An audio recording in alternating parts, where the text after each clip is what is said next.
and the knights are now advancing. You're getting so close now, but I'm spent fighting for fucking days, man. You know what I mean? Right, I'm just saving the spells, you know, just for the right moment.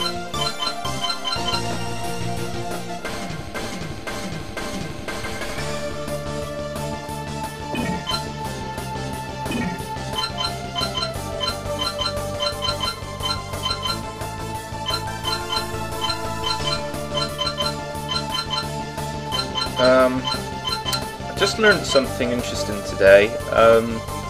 The name of Langrisser, or Langrisser in German, is Langrisser, or I don't know if they pronounce it else. I think they do. Langrisser. It's basically a noun compound. I don't know if it's an actual German word. Apparently it's not. But it's basically a noun compound of two German nouns. Lang is actually a lung, you know, in German. You know, a lung, person's lung. Riser or Risser is ripper, and combine them together, they make lung ripper. I guess it makes sense considering that Langrisser is a sword. Most of the games are influenced by a lot of Germanic mythology, European mythology.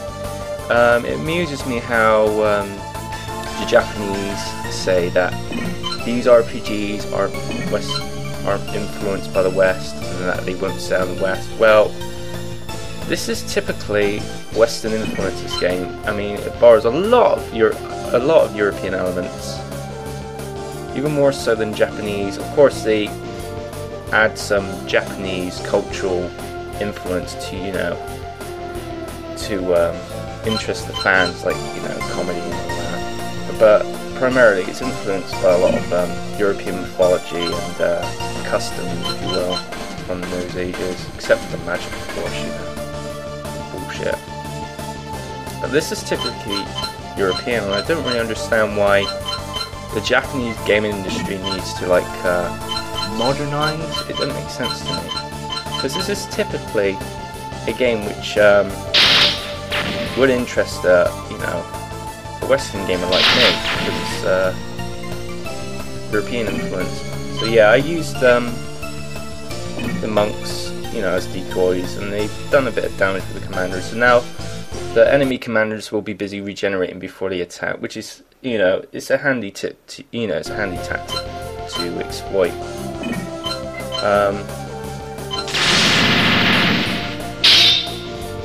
I allow my archers to weaken the commanders, just about there, so that they'll have to spend 2 turns, like, regenerating by 3 points. I don't kill the enemy commanders yet because I want to kill their grunts first for the EXP.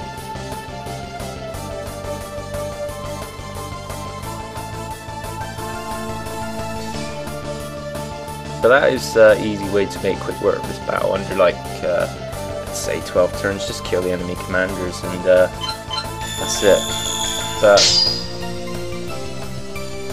But you know, killing an enemy soldiers is a handy way of getting more XP, so I choose not to. Here I use Rachel's Protection 1 spell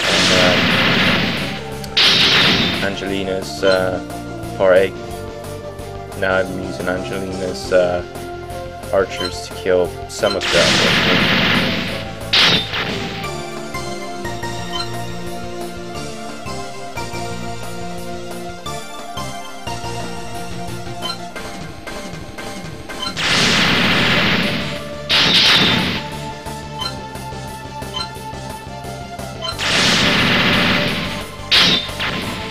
There we go.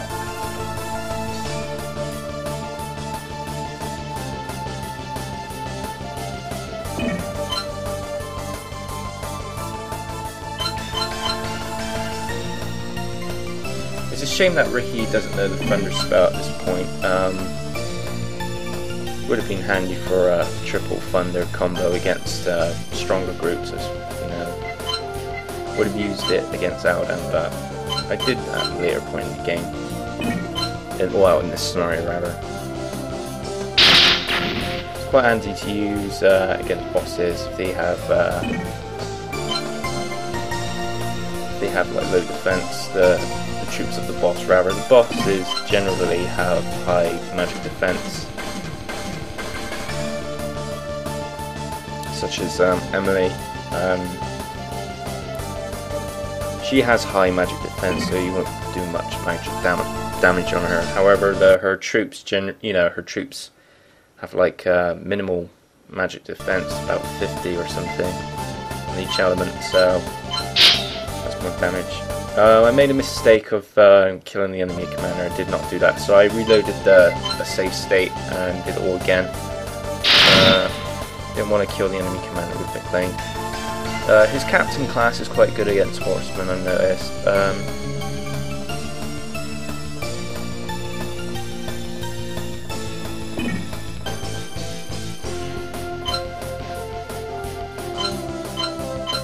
what's the work here? Oh, I'll just move them up.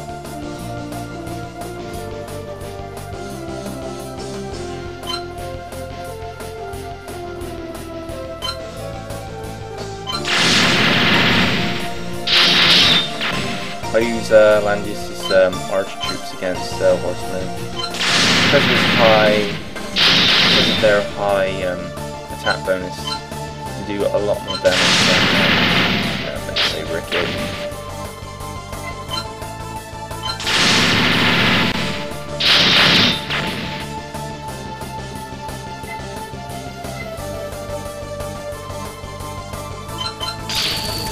Yeah, I decided to use thunder attack against the,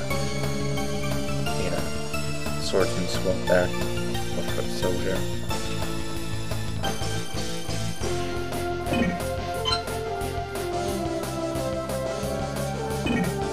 I'm going to use ritual spell later.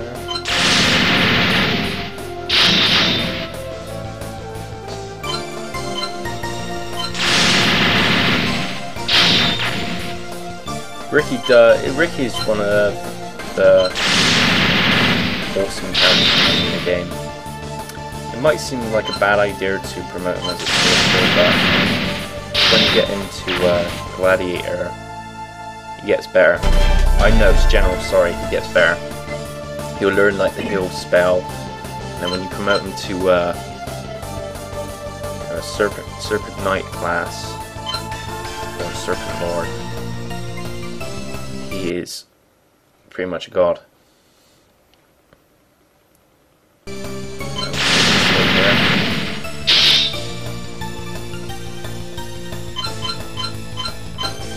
It's entirely up to you how you develop your your characters. It's playable however you develop them, I suppose, but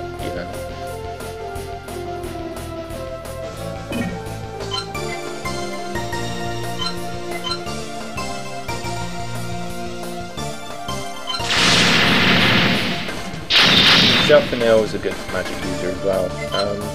I would say that because of her difficulty in promoting her to princess, which is one of her better final classes in the game, people say that they should promote her to unicorn lord, because doing the teleportation spell, but I think it's possibly with the MP, so I decided to go for hermit class, because she's primarily a magic user anyway, and she learns like the meteor spell and all that. It just seems a waste to promote her to like a sword master, then princess, just for the sake of learning the teleport spell. And I think she learns the teleport spell when she's hermit anyway.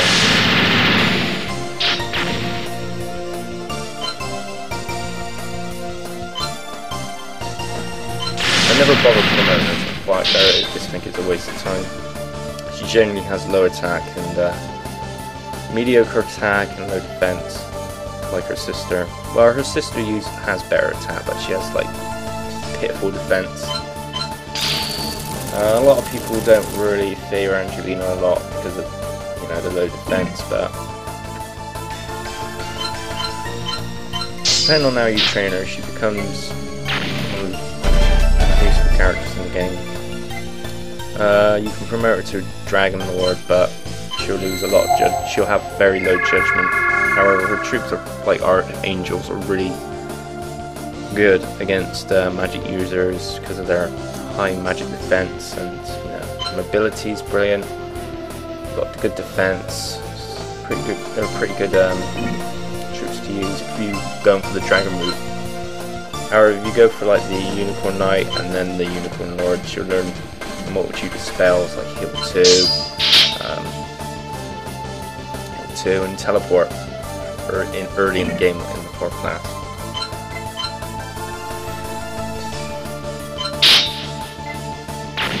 Yeah, I killed the commander with complaint because his commander's troops have already been wasted, so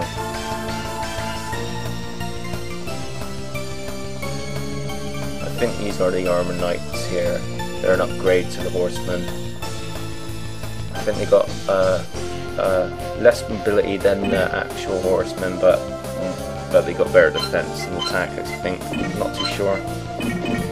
I've never really gone for the horseman classes because near the end of the game they're quite useless to use because they're very slow inside buildings and castles and that kind of thing. And the final fight generally take place within buildings, so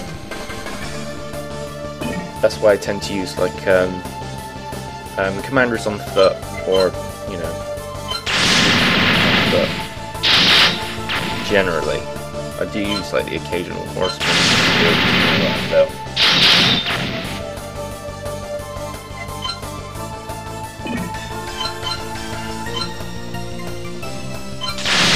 Oh, we got wasted there.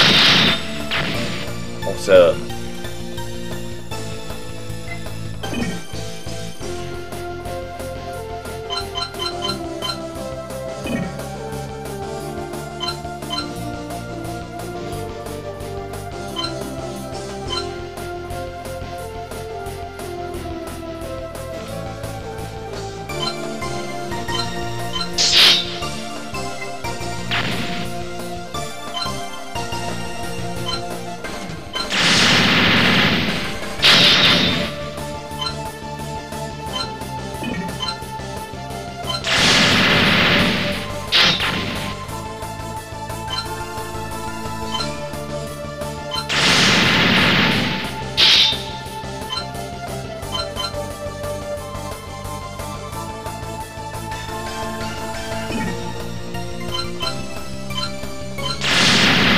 One of the bad things about 11, you know, about Angelina is her, you know, long EXP bar. Bit of a bitch to level her up, but I think she's a useful character in some ways. But if you don't, alright, see you there. If you hate the character very much, then just don't bother with her. And just focus on the other characters, or Rachel if you're playing. Or level up Rachel if you're going for Path B, because you won't use a lot of your allies. You'll use a lot of enemies, not PhD enemy commands, but you know, you're allying with the enemy.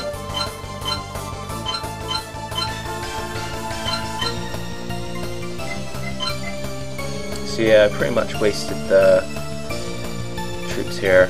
I just need to deal with the flyers, which is easy to do with archers. Archers are quite good against the flying troops. Heal up the guys here. As you can see, this is an effective strategy, you know, using archers instead of handling troops.